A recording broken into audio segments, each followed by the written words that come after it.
Bonjour.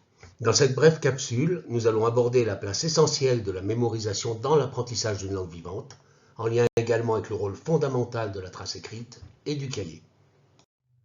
La mémorisation est l'un des fondements de l'apprentissage de la langue.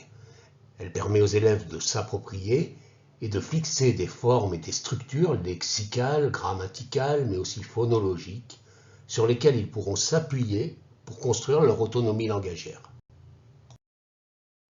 La mémorisation s'inscrit dans une démarche progressive qui implique la construction initiale des savoirs, mais aussi leur enrichissement tout au long du parcours scolaire, ainsi que leur réactivation de la classe de 6e à la classe de terminale. La notion même de mémorisation en classe de langue recouvre plusieurs composantes. Elle comporte un aspect systématique, mais ne se limite pas à des modalités d'apprentissage mécanique de vocabulaire et de structure. Dans l'économie des programmes, elle est contextualisée, ancrée culturellement et directement mise en lien avec la situation de communication proposée dans le projet pédagogique. On ne mémorise pas un mot ou une structure pour eux-mêmes, mais pour les utiliser dans des situations de communication, en réception et en production. Les nouveaux programmes insistent sur la variété des stratégies et des modalités à mettre en œuvre pour favoriser la mémorisation au service de la communication. Par exemple, des temps de mémorisation spécifiques consacrés à la fixation des acquis, des temps d'appropriation à travers par exemple l'imitation ou encore la répétition, des activités de manipulation, manipulation du lexique, manipulation des structures. L'ensemble de ces temps pouvant être individuels ou collectifs. Mais c'est bien entendu également à travers la remobilisation des acquis par les élèves, durant des phases d'entraînement, que la mémorisation se renforce. Dans tous les cas, des modalités de travail variées, individuelles, en binôme, en groupe, sont indispensables pour stimuler l'attention, l'engagement des élèves et donc favoriser la mémorisation. Le travail individuel permet l'appropriation personnelle et l'autorégulation. Le travail en binôme favorise l'entraide entre pairs dans un cadre sécurisant.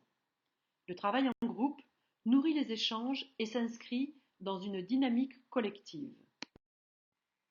Dans ce contexte, les programmes insistent sur le temps de l'écriture qui contribue à l'appropriation et à la mémorisation des savoirs. Écrire, c'est déjà apprendre.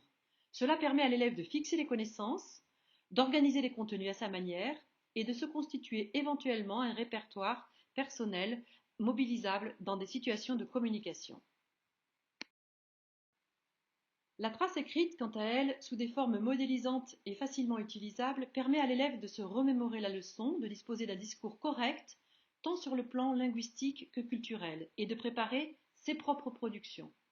Cette trace écrite, construite collectivement, peut comprendre notamment les activités effectuées et corrigées en classe, ainsi que les bilans lexicaux et grammaticaux.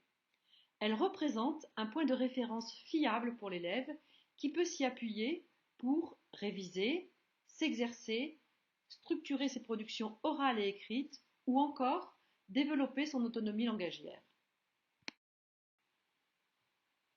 À cet égard, le rôle du cahier, ce peut être un classeur aussi ou l'outil numérique. Donc, le rôle du cahier comme espace de structuration de la mémoire est fondamental.